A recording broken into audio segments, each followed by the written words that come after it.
Thanks, Scott. I'm always grateful when people stick around for the last workshop of the day.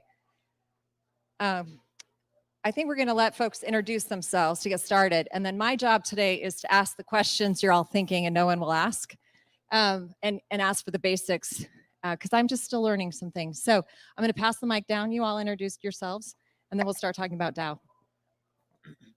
Hello, I'm Boston McClary.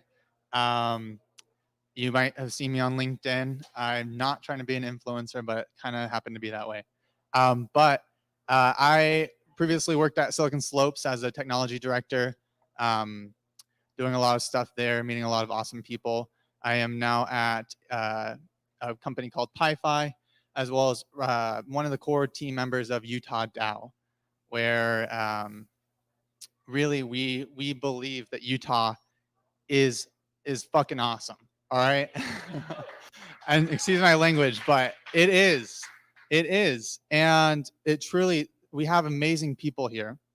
And we all have, there's a sense of camaraderie that Utah can be someplace awesome for everybody. And also a leader in the new Web3 movement. So that's a little bit about me. And excuse my language again. But Hey, I'm Carl Youngblood.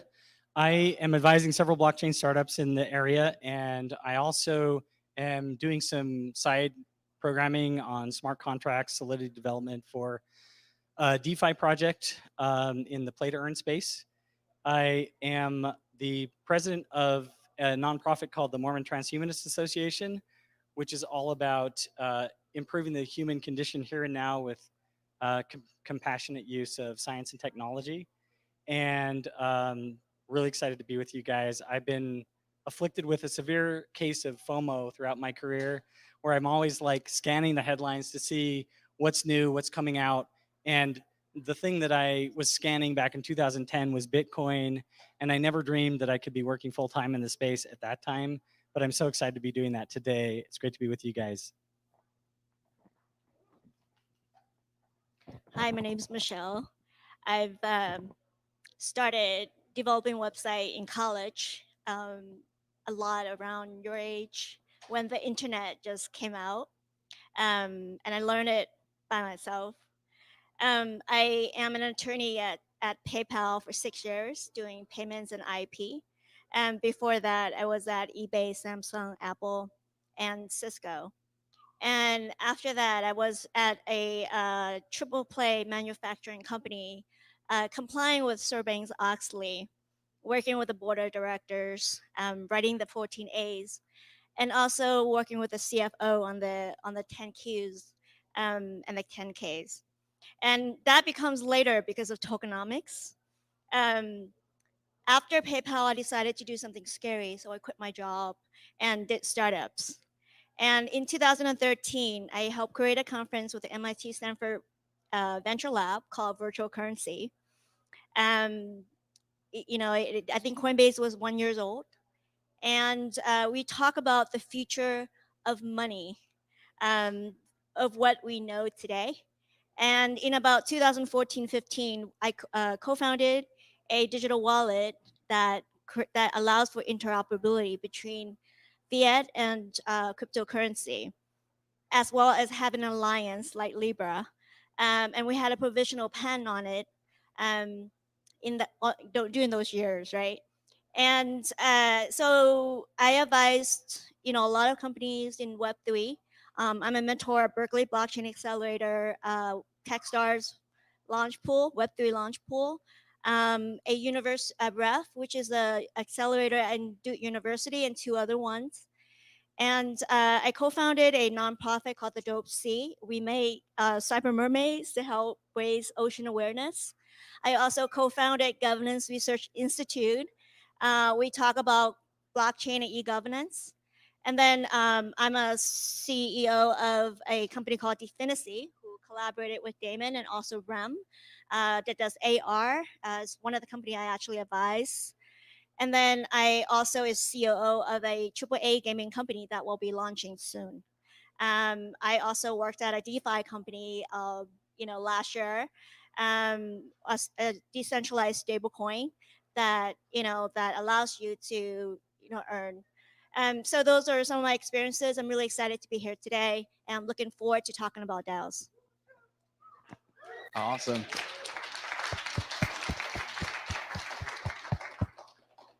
Whew, thank you, Michelle. I'm Tyler Morrey. I'm the panelist that comes after Michelle. I have a background in the valuation of complex financial instruments.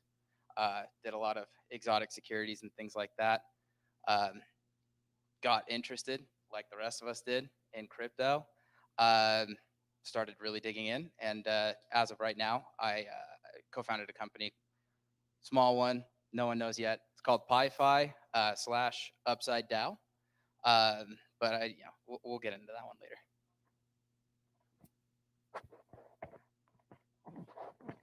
I'm Ally Isom. I have very little crypto experience. The extent of my experience is buying Bitcoin on Venmo. Is that terrible? Okay, because I just wanted to see what it was like. Before I quit my job and became unemployed as a Senate candidate, I was chief executive for a local nanotech company. Had been marketing officer and strategy officer for them. And before that, worked for the Church of Jesus Christ of Latter-day Saints. I was the head of global branding for them. And before that, I worked for Governor Herbert as Deputy Chief of Staff, Communications Director, and spokesperson. So my questions around crypto are often trying to understand the environment, but also how do we not screw this up? Because I do know the inclination of government is to intrude, and it's cloddy and clunky and inelegant. How do we ensure that we get, we keep the very best things, but we make sure people don't get hurt? And I do know that there's a lot of folklore around the crypto conversation. And so my job today, as I see it, is to ask some basic questions, some 101 questions, and also to help define some terms, because I think what's fascinated me today is there's an entire language, there's a vocabulary here that we're all trying to learn. And if you don't even know the finance language and then you're overlaying a technical language on top of it, then you're saying, wait a minute, is that the name of a thing? Is that the name of a company? Is that a widget? Like, I don't know what that is. So we're gonna have some basic conversations, but let's just start with a DAO. What is a DAO? Boston, I'm gonna let you take a stab at the raw definition. Like, what is this thing we're all talking about today? I mean, it's an acronym for decentralized autonomous organization. Maybe some people call it a distributed autonomous organization. I would say it's more of a collective of individuals with a common goal, connected to a bank account, in simple terms, with a mission to do something awesome or an extraordinary or something that doesn't pan out. But I actually really want to hear Carl's definition. He's been an amazing contribution to the crypto community that a lot of people don't know about. And I think he has the right to say what a DAO is. Okay, thank you, Boston. I'll try not to disappoint. So I love what you said. The only thing I would clarify is that when we say bank account, what we mean is that it has some way of holding funds, holding digital goods that have some kind of monetary value. But typically these are stored in what's called a smart contract. A smart contract is a set of code that actually is executed on a blockchain. A blockchain is a peer-to-peer network of nodes that are all following the same protocol and that use cryptography to make sure that everybody is agreeing on what's happening on this ledger. It's a shared ledger, basically. And so inside these smart contracts, which encode the rules of the DAO, you can also deposit digital goods, deposit funds in the form of tokens of some kind, or they could also be some kind of unique asset, which we typically call an NFT or non-fungible token, meaning that it's unique in some way. So there's various kinds of assets that can be stored in these smart contracts. And then the DAO can decide how they want to use these resources. They can do what we call on-chain governance to vote for how we're going to allocate these resources and what initiatives we want to put them into. So that's kind of like my short version of it. Anyone else want to take a stab at that? Yeah, so don't tell anyone, but every Monday, I've been working with a IEEE blockchain governance on working on a few of these definitions, and we were just done.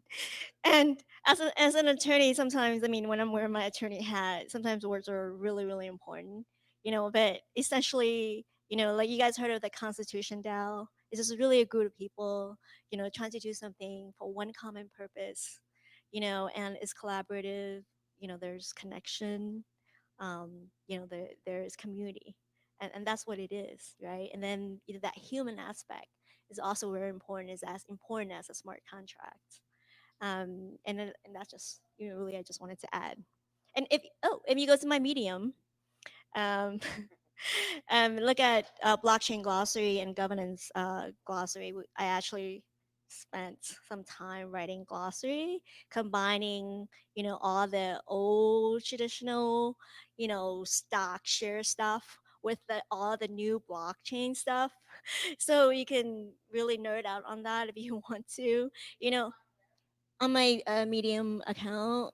Yes, you can find all the definitions. All the Governance Research Institute has a blockchain governance glossary. I also did a blockchain and NFT glossary there, and DeFi as well, because I think DeFi is as important as NFT and, you know, other decentralization aspects. Yeah, I mean, I don't have much else to add. I'm ready to get to the meat of everything, but sure. Okay. Yo. Sometimes, yeah. Yeah. Uh, and you know what? The honest truth is handshake. Sometimes, yes, too. You know, just like any organization, often a DAO will start very small, with a few people, even in you know a shared location, right? The scale of a DAO can be significant. You know, like if it can have thousands and thousands of people. Yeah, yeah. You know, a good example of that is a protocol DAO. You know, something like MakerDAO, which you know, I mean, you have governance tokens that are floated to the community, and you know, they actually can decide on directions that the protocol takes, right? What's a governance token? Oh, Is that like a man. vote? You do. That's exactly what you get. There's there's a lot to unpack on voting because there's a lot of different ways to do it. Um, So does each DAO have its own governance structure? so I mean, it it depends. I mean, you can have kind of custom structures, or you can go with you know, ready in a can structures. You know, something like using an Aragon contract for that. There are other different DAO operating systems. Colony is a good example. But you know, where there are no code solutions, so just any regular person who wants to learn about it can you know, spin up their own DAO. But you know, a little bit back to you know, how do you get into a DAO? I think this is a super important question. Um, More important is to define what kind of DAO you know, you'd want to get into. I kind of put, I mean, we have what most people would recognize as DAOs, like Constitution DAO, um, uh, you know, general investment DAOs, where you just have a spontaneous capital formation, happens very quickly, like Constitution DAO, 40 million in 3 days, right? Those kinds of DAOs, how you get into them is just by buying in, and if you can. Right. Where do you find it? Am I Googling this? Where am I going? Oh man, Discord. Huh? Have you heard of that? Now I have. Yeah.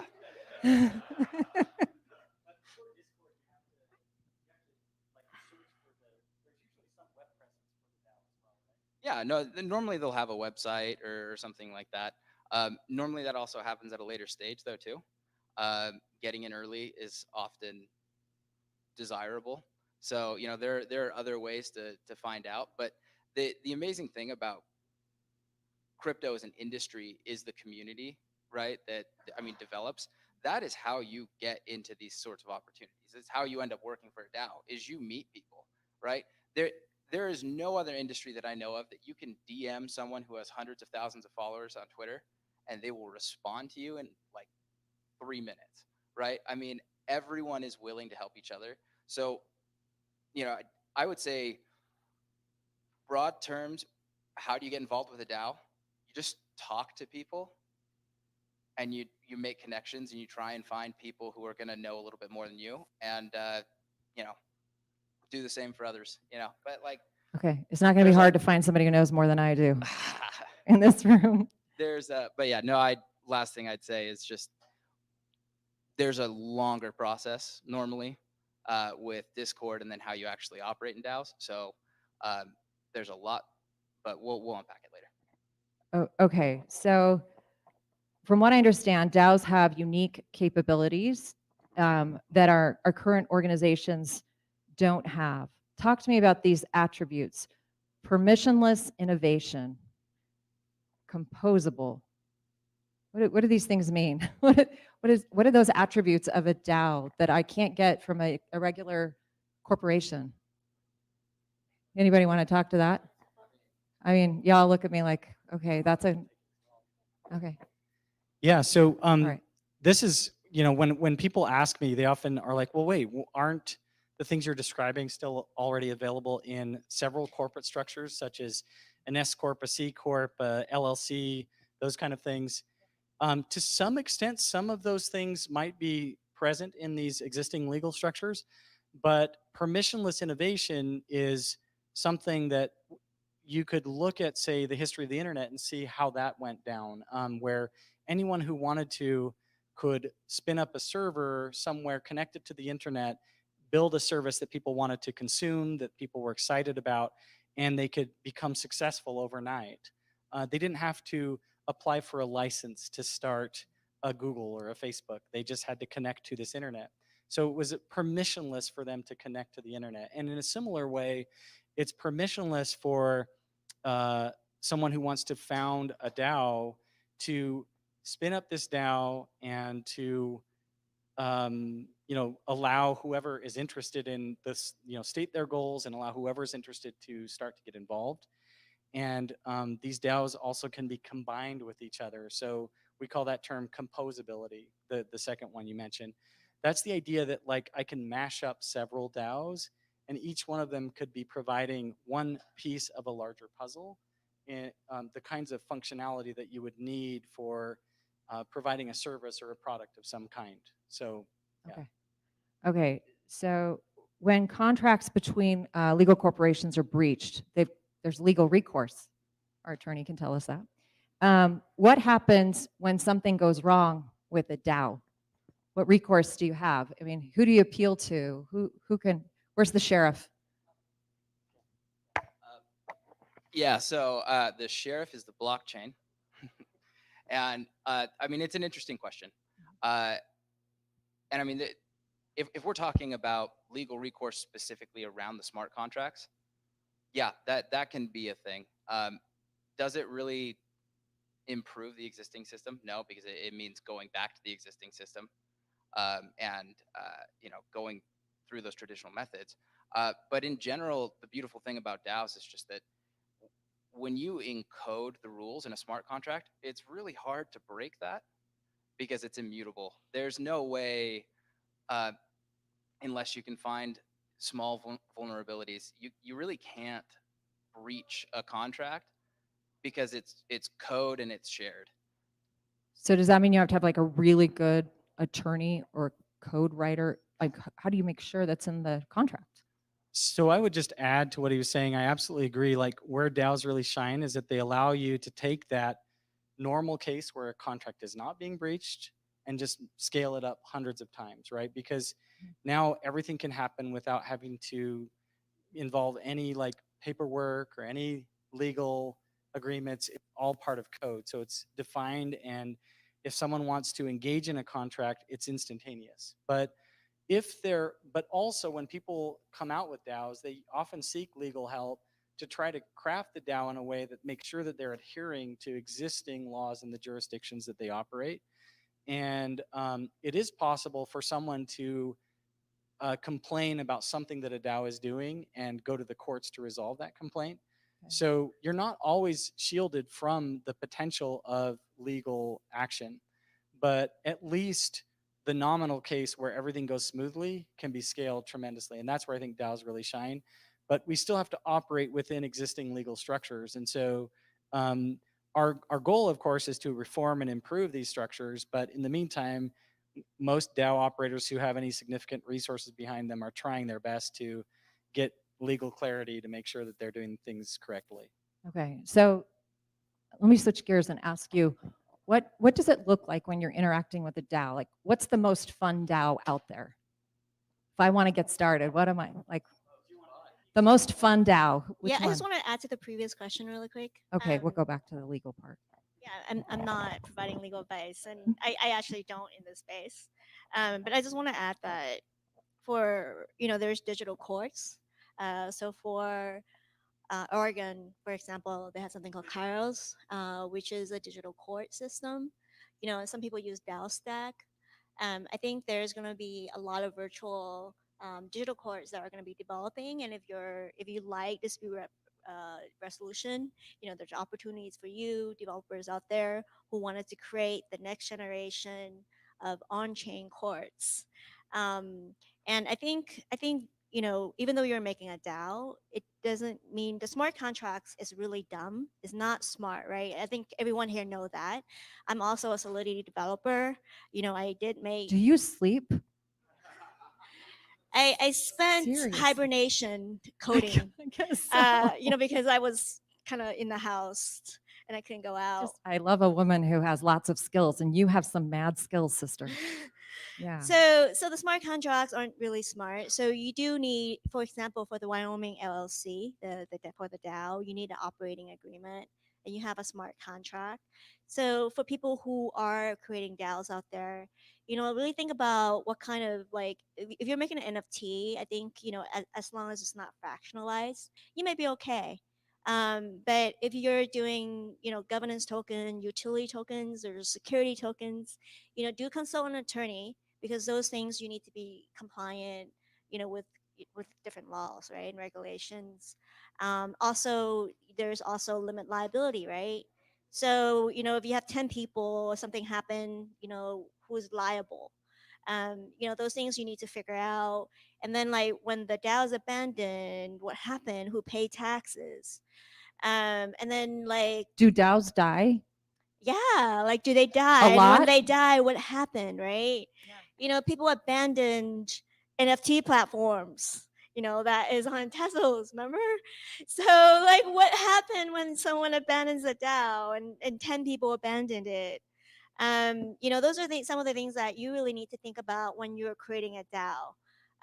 So kind of think it through, and in real companies we have different committees, right? We there's security issues with smart contracts, remember. Could it be hacked? In real corporations it's a little bit different, but when you have to deal with code, it could be someone could get in, right? So kind of think about those. What kind of communities do you want? What could they regulate? What are some of the voting aspects of the DAO? What could they vote on? Or are they a DAO, a foundation for a enterprise company? Are they a nonprofit DAO? Like, I think it's just really something that if you're making a DAO, just the legal aspect is just 360, right? Not to scare you, but do seek an attorney so that you can kind of figure it out together. Okay, so I really want to get a better vision of what kind of DAOs are out there. Give me some examples of the cool DAOs that are happening, especially if they're happening here in Utah. I want to know about them. There's so many of them, and some of these guys may have some additional lists, but I kind of made a note of some lists of different types of DAOs out there. We call DAO OSs that are sort of DAOs that help you build DAOs. So you mentioned Colony, Aragon. Those are a few groups that are all dedicated to, like, helping you launch your DAO, right? There's investment DAOs that are basically doing things like venture capital, except in the form of crypto. There are grants DAOs that are similar, and yet they're just granting funds to other projects.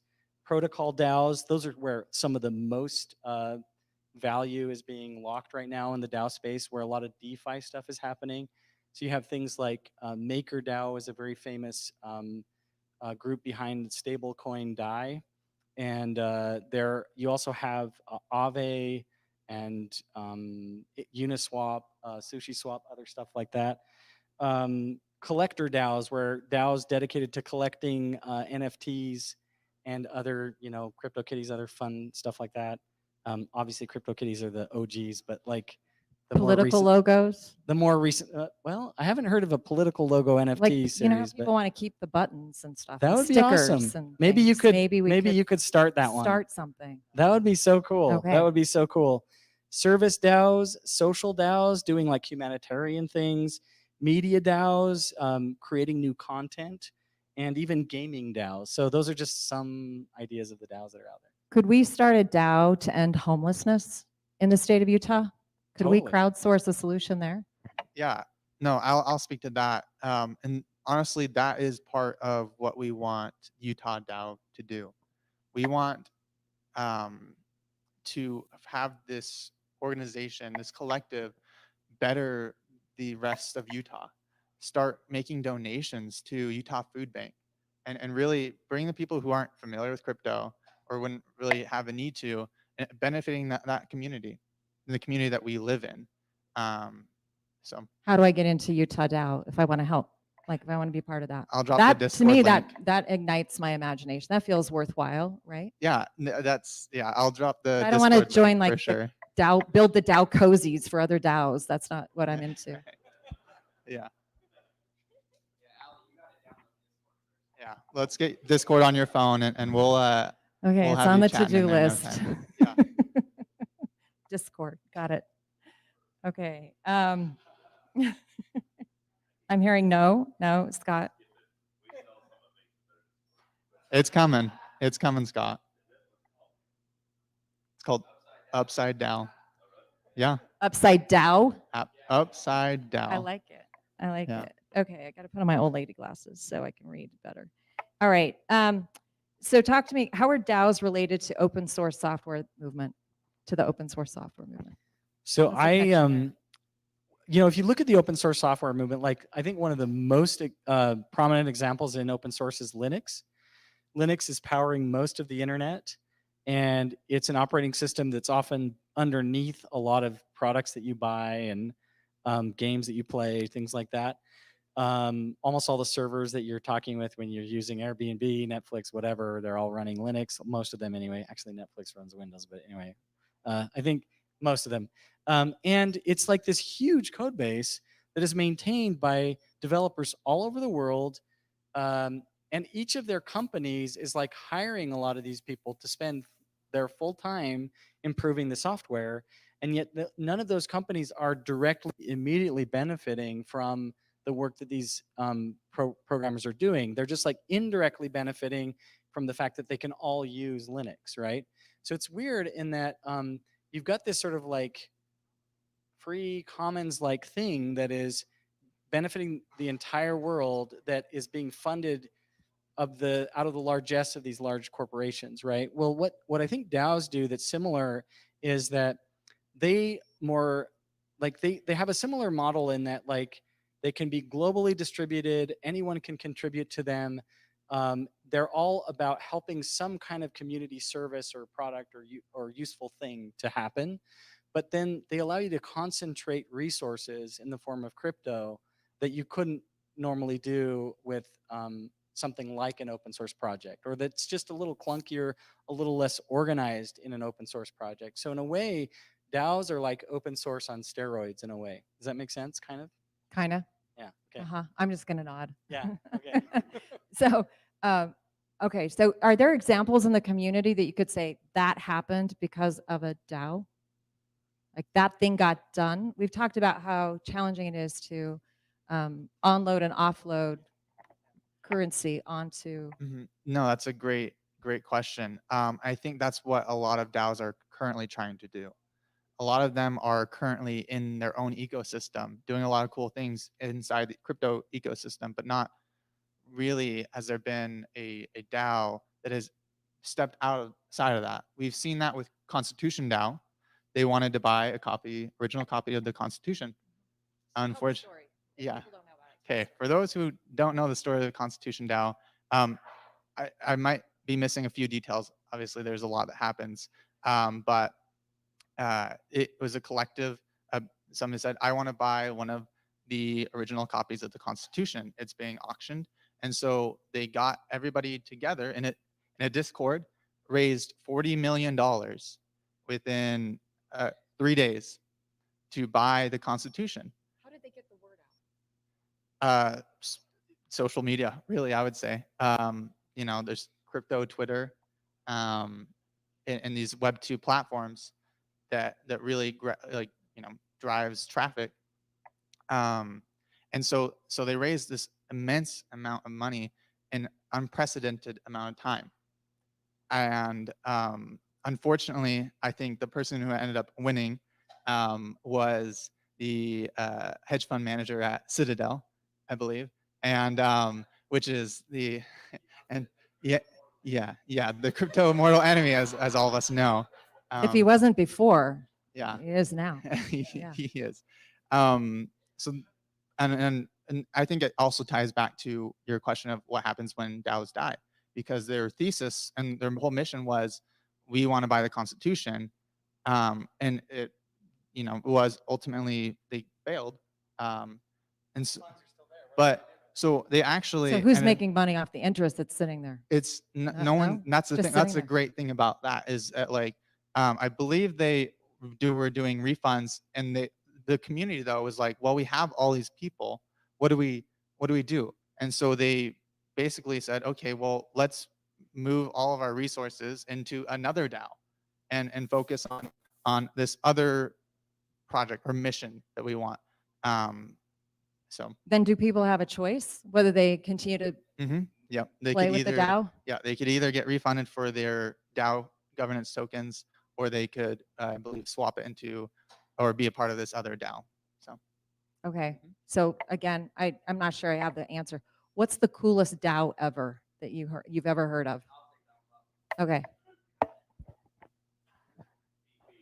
So this is not legal advice, right? This is not financial advice.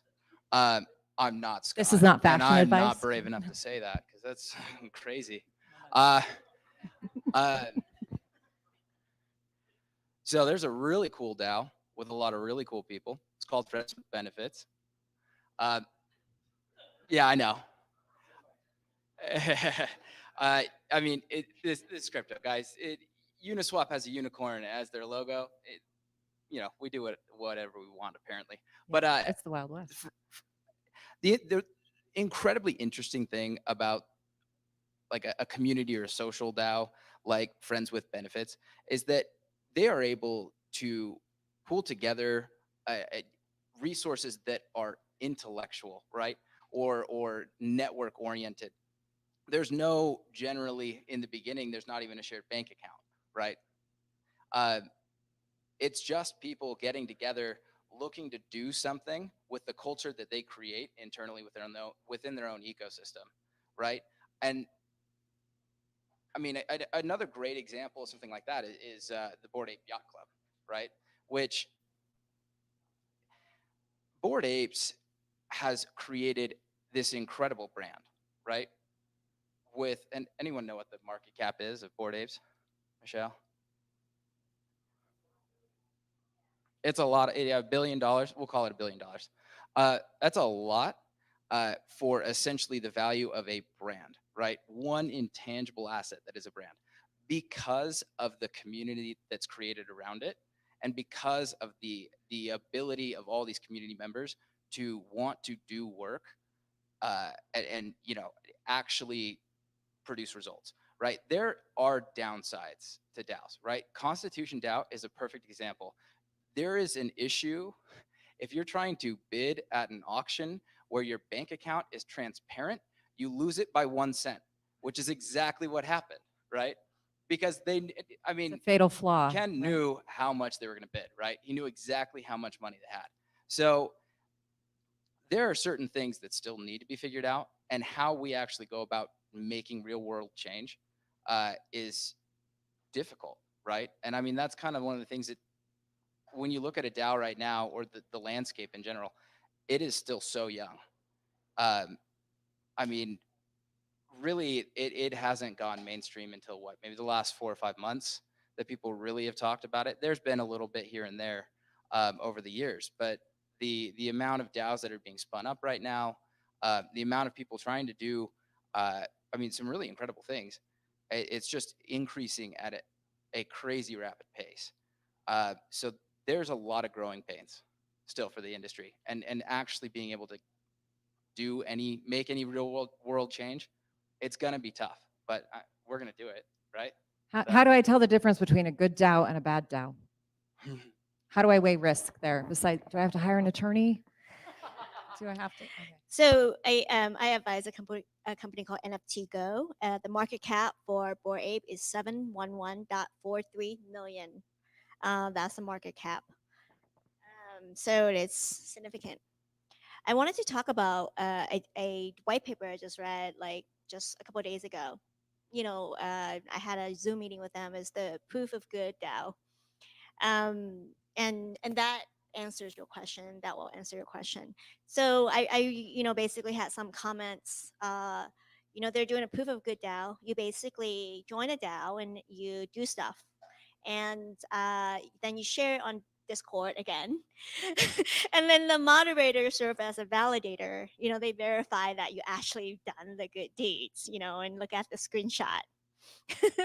and they then put it on the blockchain and whatnot. And there's voting, stuff like that.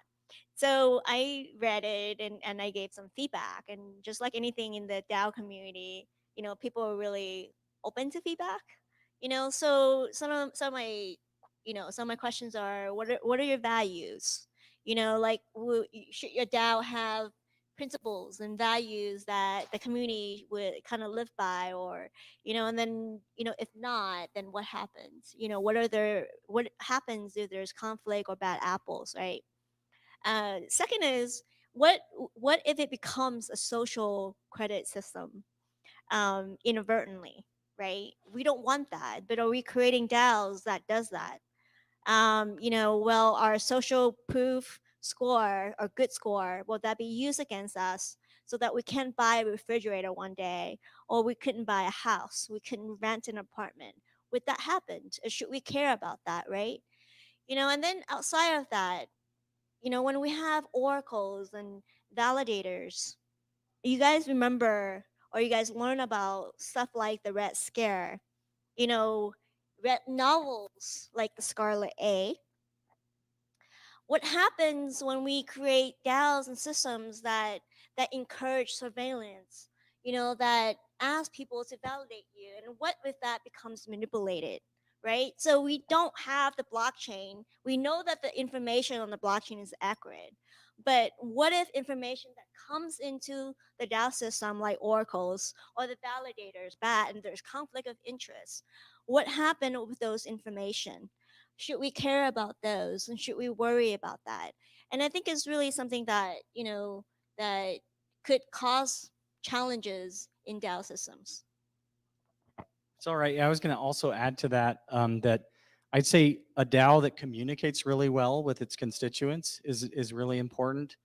Also, I've seen that the trends in like how DAOs are funded are starting to evolve, in the sense that early on in the space, we saw a lot of DAOs that were almost entirely funded by VC, venture capital, and most of the allocation of tokens was given to these VC investors and insiders, and a small portion was shared with the community. But we're starting to see the ratio of how much is shared with the community and versus how much is pre-funded by VCs to change more and more in favor of community participants.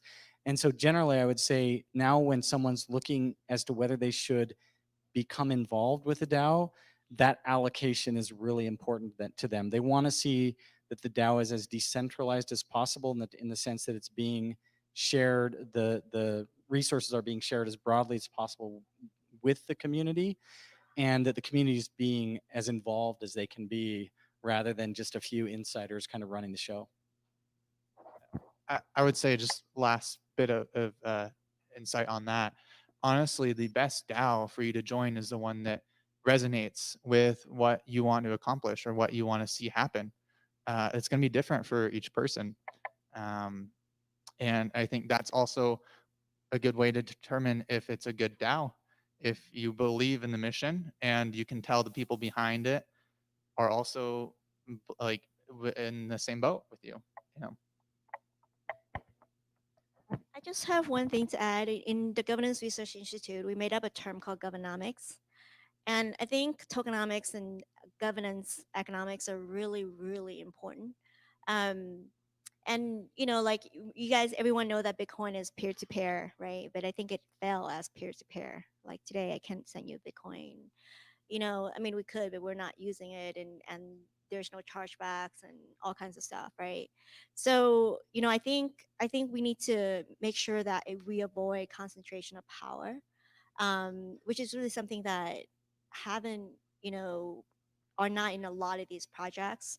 Like a lot of the DAOs and governance token, like sometimes I don't even see them as a DAO because you need to buy a lot of tokens in order to join the DAOs. And like if you have no money, then you can't participate. And like when you think about voting, if you look at history and you know think about whether we need money to vote, and there's articles on that on Wikipedia. I think that's going to be really interesting. And then there's also a few other items that that we thought about when we were doing either the stablecoin with a governance token, or other DAOs that I worked on or co-design. Really thinking about how you move voting rights and power around so it's collaborative and not hierarchical. How it could be fair, how things could change. Those all play a role in your design or your DAO as your governomics as well, because that affect the mission of the project and the purpose. How do you get out of a DAO? Say that. Rage quit. Yeah, no, that's actually what you say. Okay. Like logistically, like what is it? What's entailed? How do you get out? Can they hear us on the stream if I'm not? Yeah, so rage quit is what I said.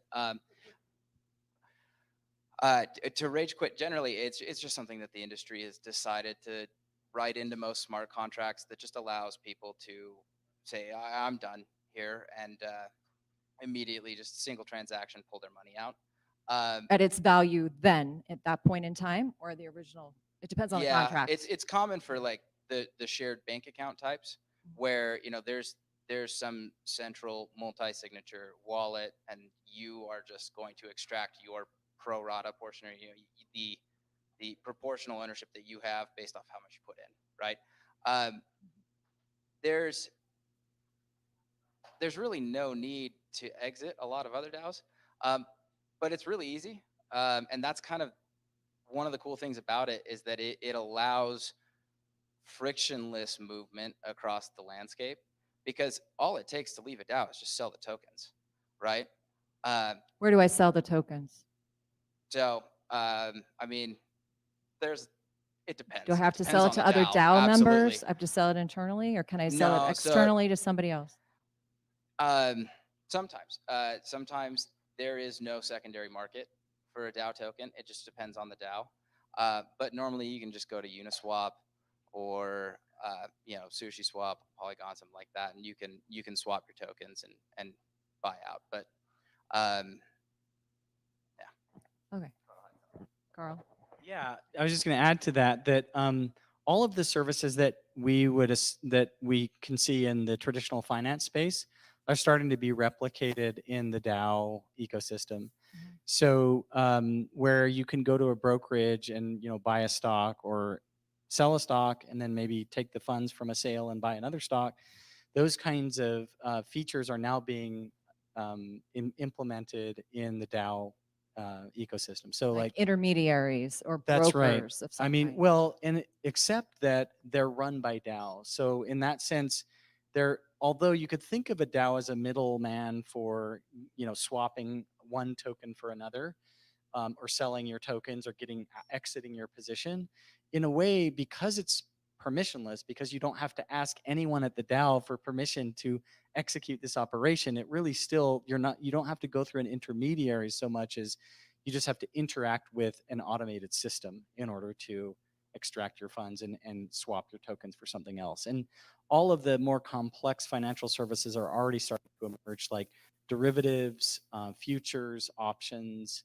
all of those kinds of things that are currently, more exotic and maybe more only available in the traditional finance space through a brokerage or a middleman, are now starting to be possible in Web3 as well. It's super exciting. Okay. So then I want you all to put on your visionary hats and help us understand what's in the near term, what's in the midterm, what's in the really long term for DAOs. In the near term, I see like we're all going to download a glossary and figure out how to speak this language. Right. But Everyone's gonna download Discord. yeah, or like unto it. But what do you see in the future? Let's start with the near future. What's in the near future for the DAO? Right. So- Yeah. The DAO landscape.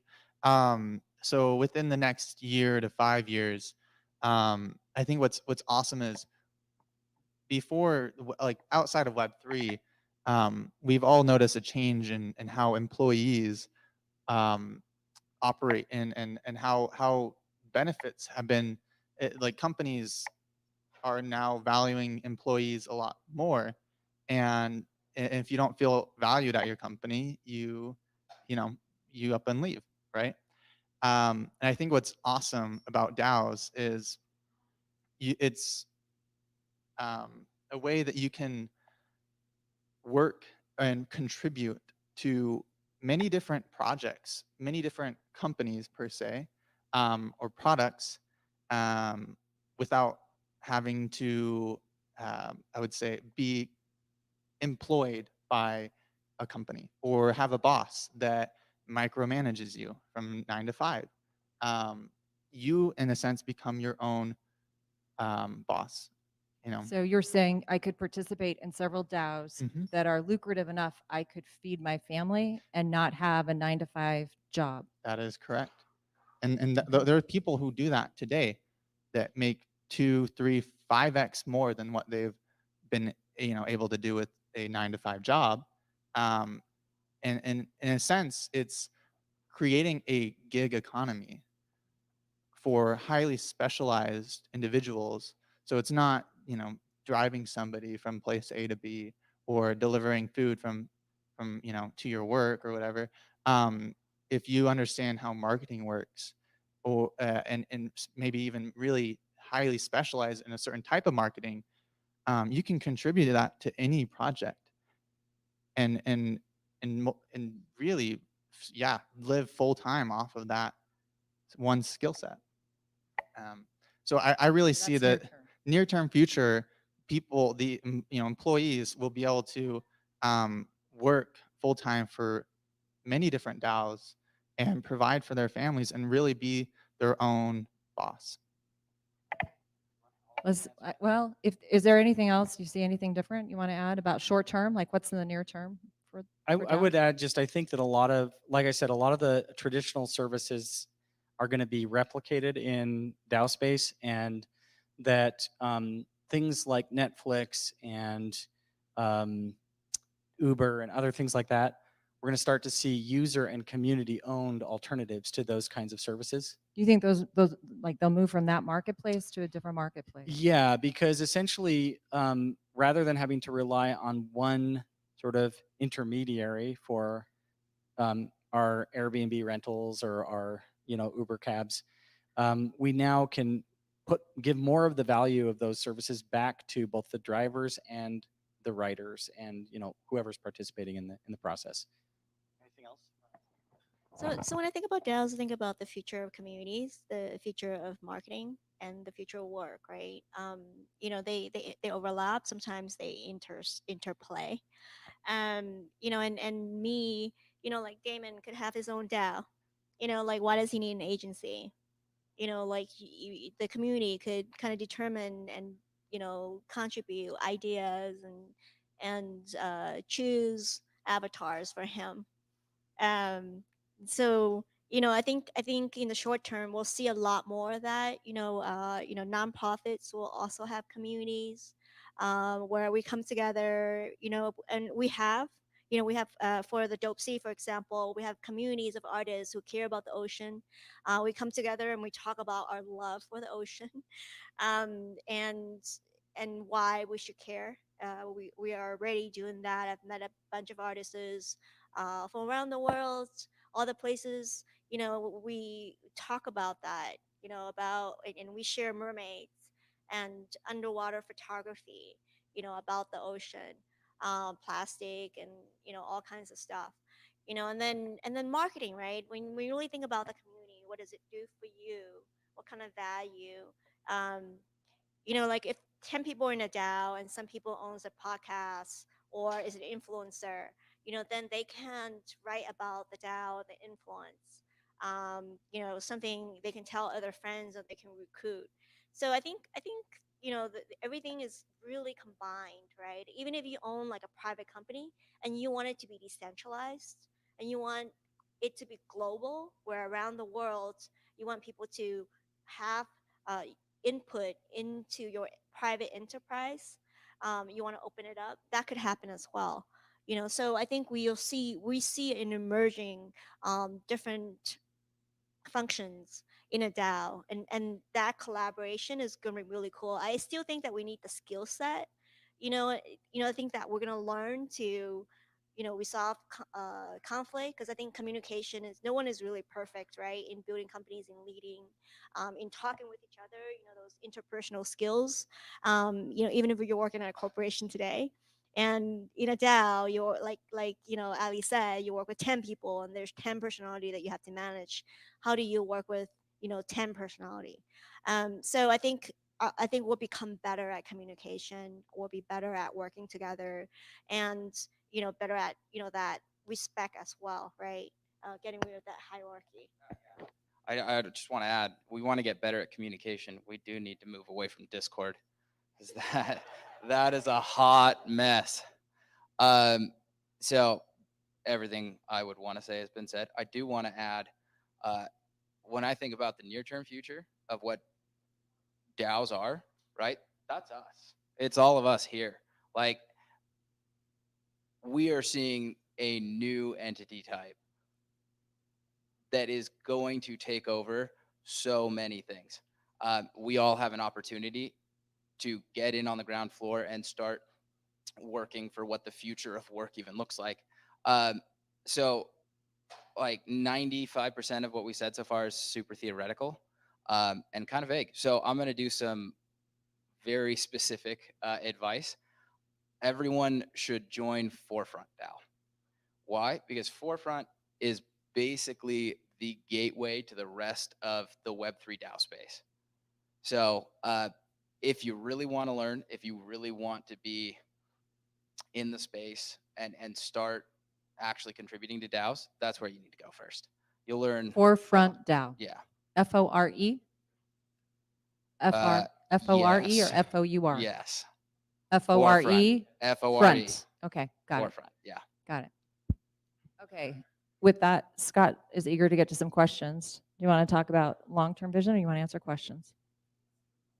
Because the long term is like the big dreaming stuff. That what's it capable of? Okay, 60 seconds. What's the long term? What's going to happen long term with I am DAO? so excited about this question. I didn't want to keep, I didn't want to like stop before we answered it, right? The fully, long-term addressable market of DAOs is crypto nations, all right? And what I mean by that is that we now have nations, or we now have organizations that are just digitally, I've got it, just let me make sure I don't miss this. You got primarily digital, they're transnational, so they go across borders. You've got opt-in, opt-out. You can bail out of these organizations whenever you want to, and they're enabled by blockchain, right? So essentially, you're going to have organizations start to compete with nation states for their constituents' attention and resources and other things like that across boundaries, yes. And we're even starting to see some DAOs talk about acquiring enough capital to buy undeveloped territory and to actually create city-states. So we might be a new type of renaissance in that sense, like a second Medici kind of a situation. Like I have a US citizenship and I have a Cryptopia citizenship. Exactly. If that's the nation that you want to create, it's a I little want one of creepy. them. Yeah, I want lots of them. But yeah. I look at that picture of like the castle. I'm not so sure I want to be part of this nation, but maybe it looks kind of cool. I'm not sure. The one for Cryptopia? That's the courthouse. Or Oh, that's the is that that's what that the is? thing right there? Yeah. Okay. Awesome. Awesome. Well. You just said the word religion. I do believe we're going to see a religion DAO.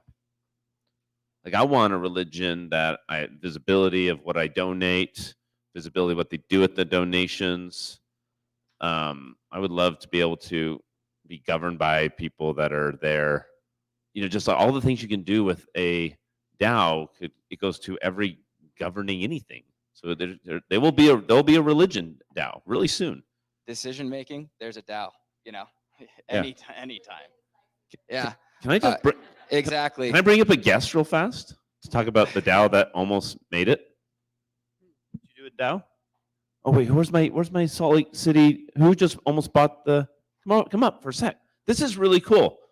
This almost happened if Ryan Smith didn't come and snake the RSL from you. But tell us what's happening real fast because this is real life DAO stuff going on. I'll sit down here. I think I don't deserve to be up there with them. So we made an attempt to buy RSL, Rail Salt Lake, which was for sale, using a DAO-based structure. The net was, when we initially launched, we got a lot of great press, and so we do appreciate everyone's support. But in talking with the MLS, who ultimately held the keys to selling RSL, they made it abundantly clear that they were not willing or in any way, shape, or form interested in our efforts. And so we didn't actually get to the stage where we started asking, or rather receiving money for people to be co-owners of Real Salt Lake, because it wasn't responsible in our opinion, given what the MLS had messaged to us. However, since then, we've been in touch with and are contacted by roughly 6 professional teams here in the US as well as in Europe who are open to the idea and amenable to that sort of business structure. So in the next few weeks, we will be making things a little more public with how folks could participate in that. So to answer your question of what's going to happen in the next 1 to 5 years, we're going to buy a sports team for sure. Woo! Yeah. So Yes. Sports teams will be owned by people. And I have an upcoming meeting with Ryan Smith. I am going to manifest it because I keep telling the world it's happening and it's going to happen. And I will, what's that? I'll do something. And he will sit there and he will, if he refuses to give some of the jazz back to the people, we will shame him into, he's going to be the worst owner of the jazz if he doesn't comply.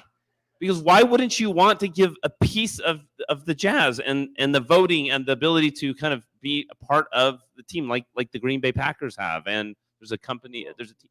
So The Packers is basically on paper. There's no real rights that the shareholders have other than just to show their friends that they have a piece of paper on their wall. This would be an actual ability within the fan group or just Web3 folks in general to have a say in not everything with the club. Admittedly, you know, you're not gonna be able to pick the starting lineup, right? Because that would just be a shit show, to be honest, right? But to have ownership and have representation and have a say in how the club directs itself, both in short and long term and things of that nature. this brings up a really interesting point about starting your DAO and strategy.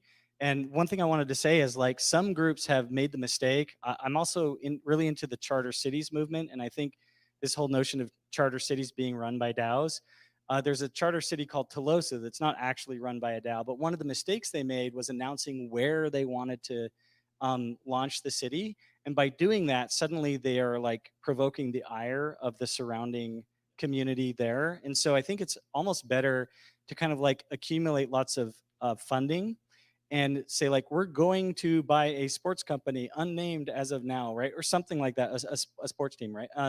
Whatever you're planning on doing, be a little vague about it so that you really, not until you have the resources where people really take you seriously, are you going to make any announcements. And then I think you'll experience less opposition when you do that. So I just So be stealth about just it. totally manifested the wrong thing. It screwed up. I actually think that as someone that realizes, I believe there's a way that he could actually sell and come out way ahead. Agreed. And like ton of recognition for the Jazz. Mhm. He would look like a better owner. Everything could go in his favor if he just did this. And we put Utah on the map. So whoever's out there knows that guy, come on, let's make this happen. Let's march to his house right now. I know where he lives. Scott. Calm me down. No. I'm about to join you. Look, everyone is familiar with the term ownership mentality, right? There is literally nothing better than ownership as an incentive to drive shared efforts, right? What Scott's saying is absolutely true. Tokenize a portion of the Jazz, give it to the people, and let the people make the Jazz the best. I'm not going to say that. Best team in the country, right? Like, it can happen because you're talking about empowering a fan base where anything that they do for the team that they love, that they have a passion for, is also going to create value for themselves. I mean, We can make it part of the DAO. The part of the Jazz DAO could be the transactions just go right to putting it. That's just in the contract. That could be in the contract. Yeah.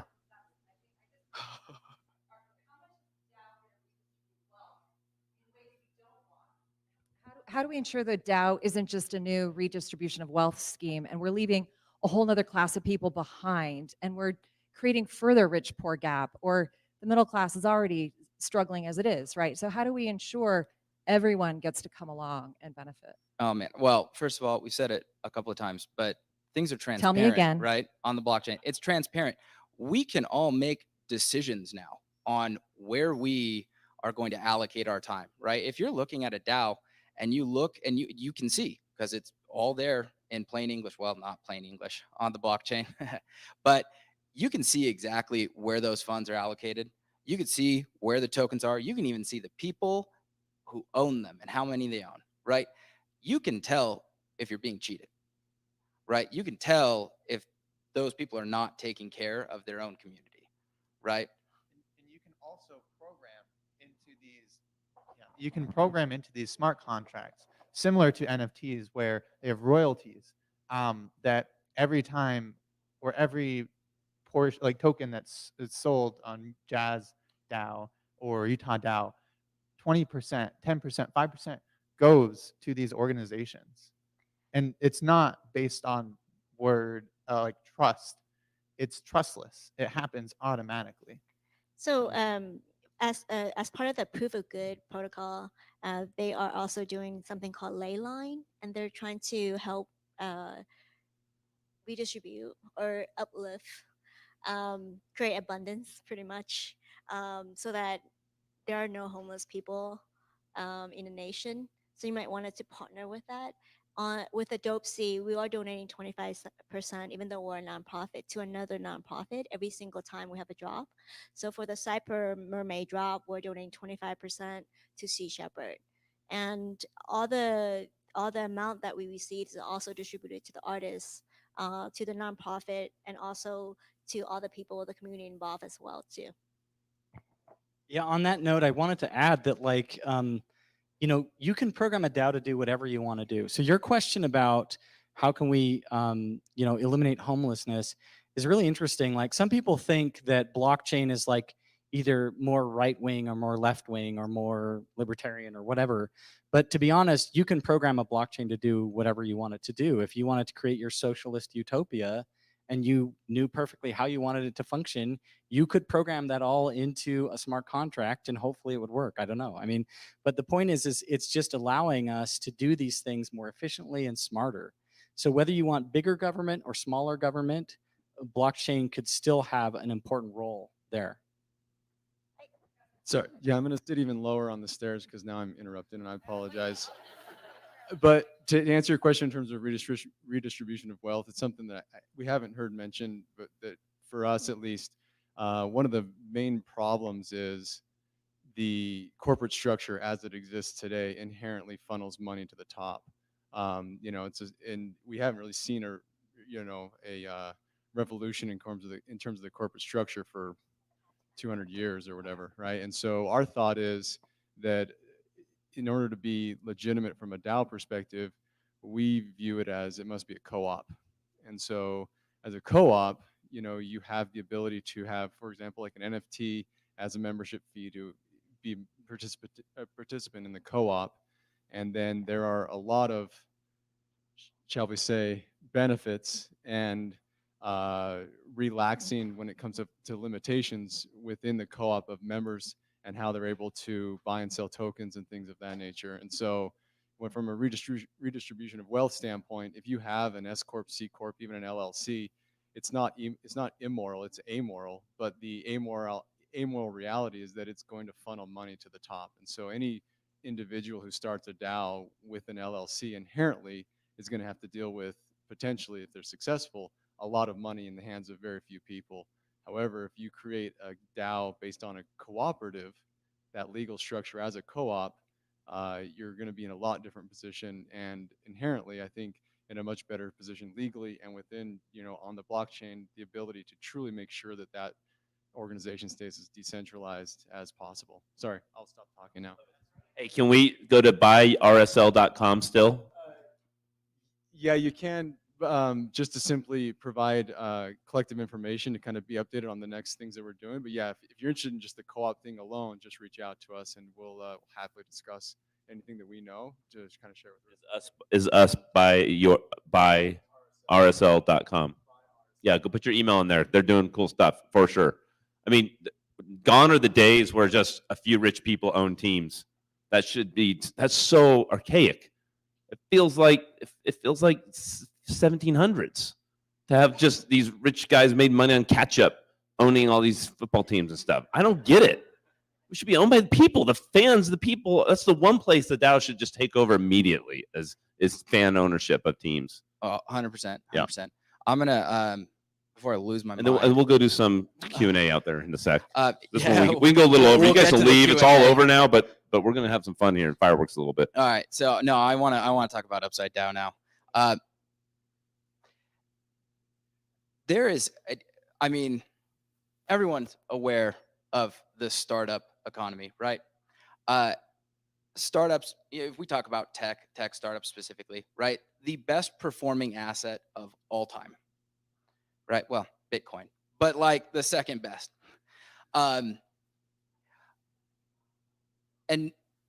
I don't know how many of us in here are accredited, but like, why can we not actually get to participate there, right? Why is it that the best performing thing, the one thing that actually distributes meaningful wealth, we have no access to as the regular person, right? And it's because we can't be trusted with our money, right? To make good decisions. It's the opposite of empowering, right? It's controlling.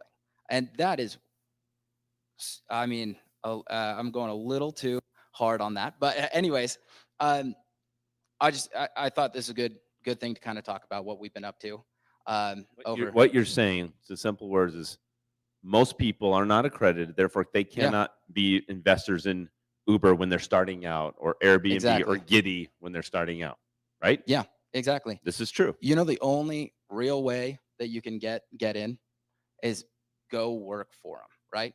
Be an employee, get stock options.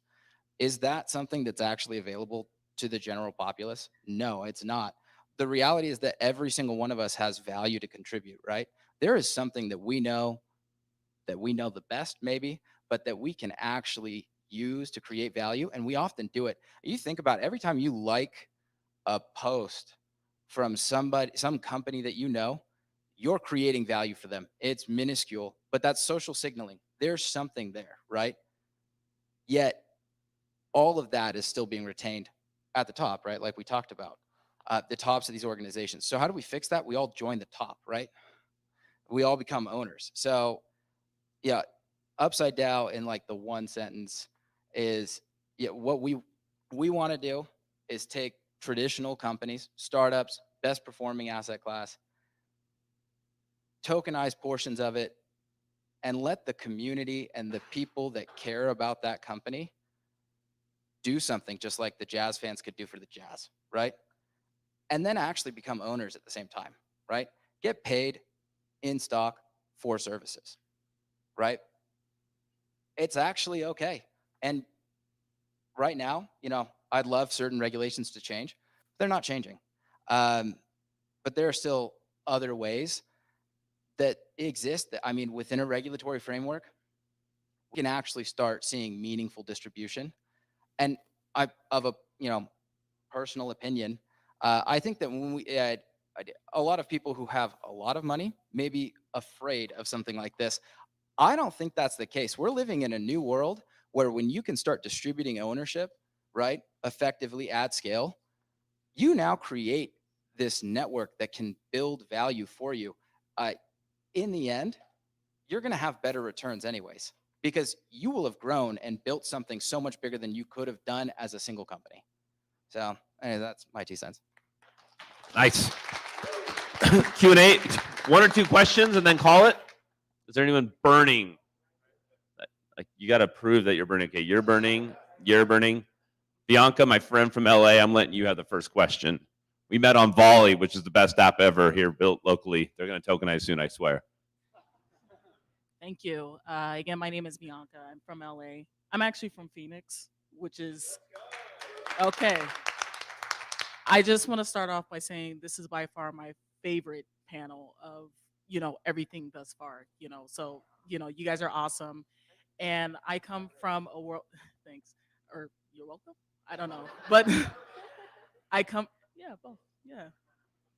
I come from an old school environment. Right now, I'm like an associate to a bond investment firm. And I asked I work with a managing director of our region, and I said, what's keeping you up at night? And he sat back and he said, Robinhood and crypto. I said, huh, that keeps you up at night in a negative way, like cold sweats? He said, yeah. So now I'm asking folks who are actually in that space. There was a lot of mention about what's going to help society, what challenges we need to overcome. And I'm new to the space, so I'm hearing a lot of things. It's like coming out of the matrix. This is crazy. But I want to know if it's open to all the panelists here. What's keeping you up at night? The last question that seems to be asked is, you know, what are you excited for? But I kind of want to switch gears, and you guys know about a lot of stuff. So what is keeping you at night, near term, long term, whatever it may be? Thank you. Yeah.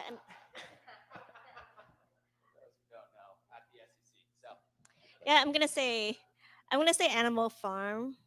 Just really creating a society that is the same as Web 1 or Web 2, that looks like it, you know, that with different terms and different people. So I think that is what scared me, because my co-founder of the Governance Research Institute, I think he's early 20s, and he's one of the co-founder of BitNation. You know, something Corey just has mentioned. And you know, they wanted to create a digital nation, you know, a while ago. That project no longer existed. You know, in the Governance Research Telegram group, we talk about stuff like that. You know, so we're going to create a digital nation, you know. And how is it going to be like? You know, we're going to create like a technocratic state with one blockchain, where, you know, the blockchain is the largest tracking device as well. So every money that we spend, everything that we do, someone's going to watch, and the government will watch, or we're going to create that. So that kind of scares me at night. Yeah, I feel that too. One of the things that really troubles me is that we no longer have a shared narrative as a society. So, you know, when you think back to the time when there were only like 2 or 3 actual channels on TV, and there was generally, like, there was even FCC regulations around, you had to give enough programming to different types of programmings that would interest a broad audience. And in some ways that might seem a little bit overly regulatory, but on the other hand, what it ensured was that, you know, you kind of had to bring people who are a little bit out in the fringe and out in the extremes into the middle a little more. And I'm a little concerned now that everybody has like their own channels that they like to consume, and they can totally like just riff on that and never ever bother to listen to anyone else who thinks differently than they do. And I'm seeing that fray the structure of our society, and I'm a little worried that we might experience like some significant turmoil as we're transitioning to these hopefully better structures. But even then, you know, as Michelle points out, the way we design these structures is really important, and we could get it wrong, and some people probably will, and we've got to be really careful about that. Man, I don't know too much about what keeps me up at night. I'm a pretty sound sleeper, but I'm young, so I'm not too worried.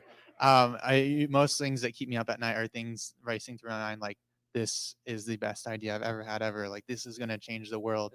But also just realizing that like we are all humans.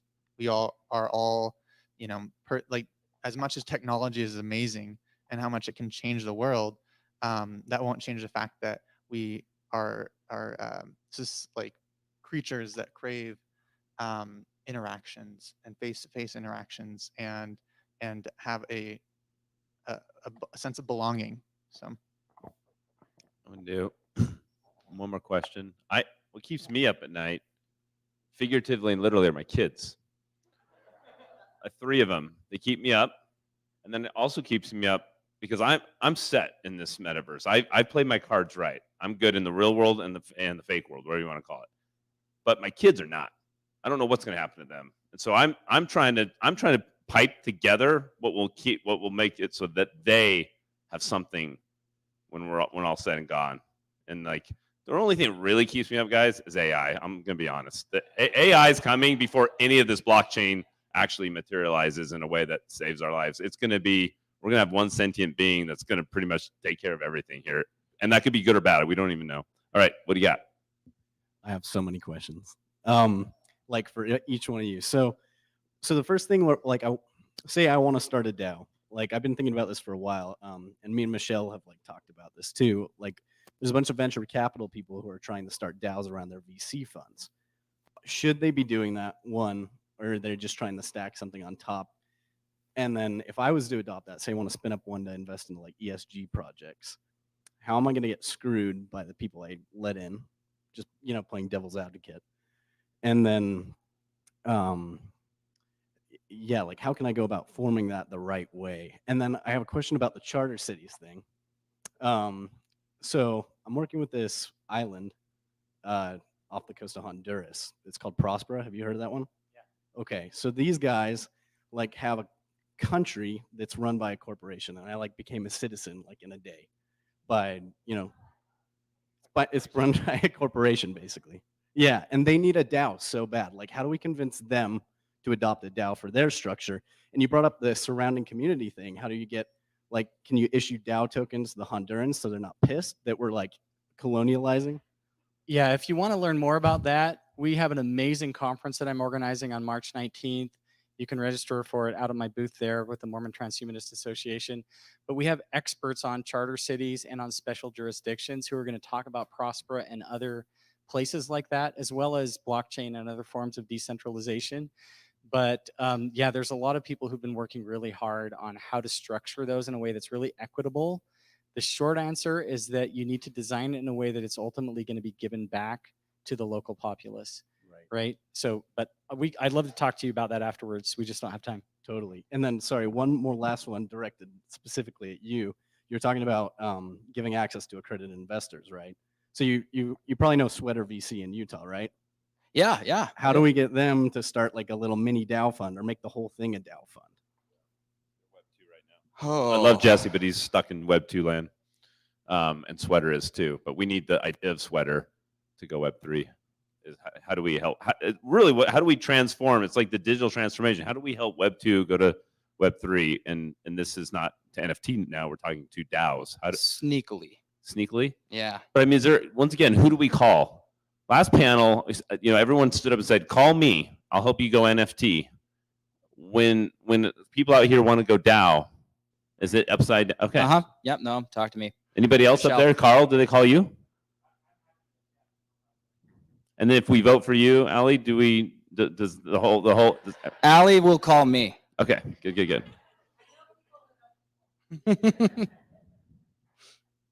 What was the question? I don't even. There's a lot of questions. I was like, save those for the party tonight, and we'll go talk for an hour. There were a lot of questions. If you feel like you have anything to answer, because one of your questions was mostly on how does he, like the sweater idea, how do we get companies transitioning to? Oh yeah, sneakily. That's right.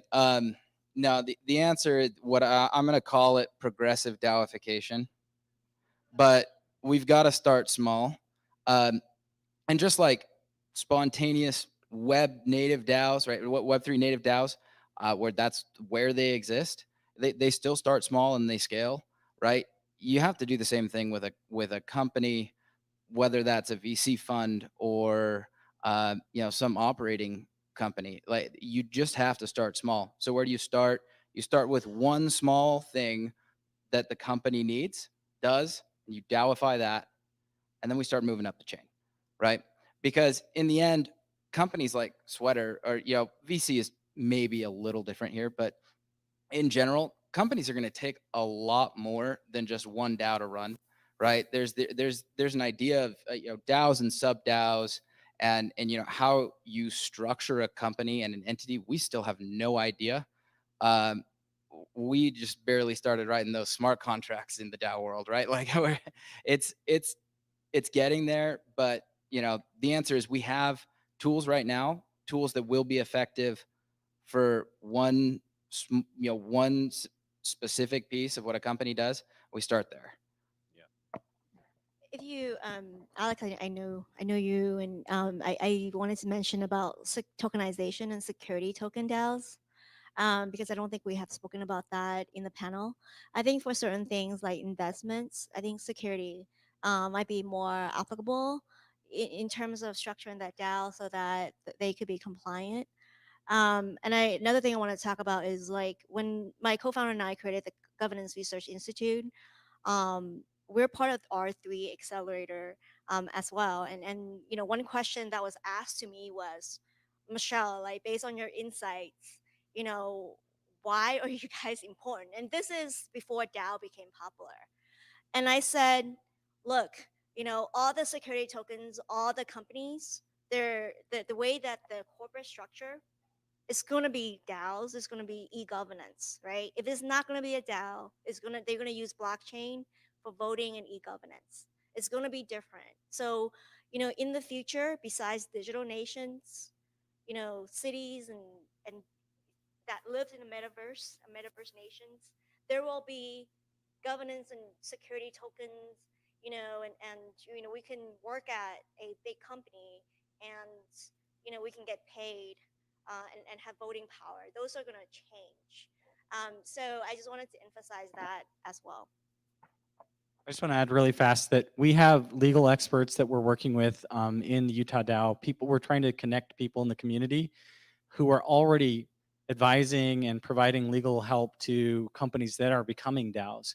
And so we can help you find the right legal expert to help you craft the right transition for your existing company or for a brand new company that you want to design in a right way that's already going to be DAOified to begin with. So there are people who are working day in and day out already on this.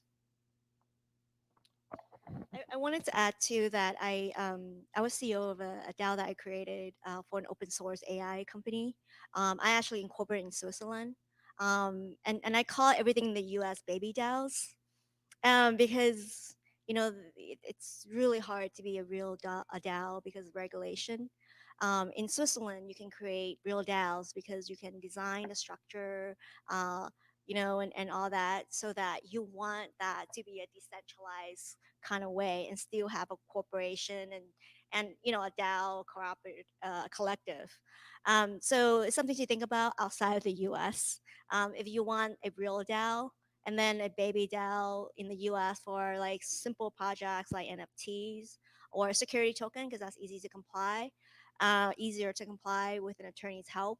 I've been like designing DAOs a lot. So if you guys have any questions, let me know. We have a deck actually at the Governance Research Institute, and we have like Iliad and I, like he's a technical person, so he actually make a marriage contract that actually someone got married under his marriage contract, and he does DAOs for fun. So, and then I also advise a company called Etherized, and they help people like you and me create DAOs in Wyoming as well. So just reach out to me. I'm Laptop Radio on Telegram, and make sure it's me because I get impersonated sometimes. But I'll be willing to point you in the right direction or help you in some way or another. Laptop Radio on Telegram. I just wanted to point out, Ali, that you just heard from her that people can't have real DAOs in the U.S. because of they're only baby DAOs. That's a fascinating concept. But that might be something for lawmakers to think about as they're designing future regulation to, because what we are experiencing right now is we're seeing a ton of blockchain innovation happening in Europe, of all places, partly because for some reason, some of the regulations around securities and other things aren't quite as restrictive over there. So anyway, just something to think about. I think we're gonna close up. I would love you to kind of maybe tell us your platform real fast and why Utah. Just why is Utah a good place? Why are we even here? Why is this a good place? And why you want to run the Senate here? I'm so impressed by this sense of community, but and some people use the term disruption, but I think it's that we innately know there's a better way. There's a better way than what's happening now, and that's really what's motivated me to run. Is I think there's a better way for our government to speak to and with the electorate. I think there's a better way for us to solve problems than screaming at each other and calling each other names. This polarized, divisive rhetoric, I think, is toxic and harmful, and it's not who we are. It's not who we are. So that's what I want. Woo! Yeah. But I noticed you didn't ask me, like, what keeps me up at night about blockchain and all of this. Love to know. Yeah. Actually, I did a global audience study for a local faith nonprofit, and we studied people of our faith, not of our faith. And I know fundamentally humans care deeply about real, meaningful, and authentic connection. And what I worry is that somehow these technological communities become a surrogate for the real thing. So let us not forget what really matters in life. And that's what should motivate and drive us to find these solutions. Put a face on it and know there are humans behind every transaction. Let's not let this just become callous and impersonal. So thanks for, I want to thank Tyler and Michelle. I mean, these guys have been honest. I've been so grateful for your kindness and helping me better understand this today. Thank you. All right. I think that wraps up everything. Go network in the halls, go get some food, go see Salt Lake City, go look at the Leonardo. Be back. We got Sundance got canceled, and so we have an incredible lineup of like 7 musicians and DJs playing here tonight. Your pass, if you're here, means you have the pass tonight, I believe. If you don't, just come anyway. It's gonna be a party.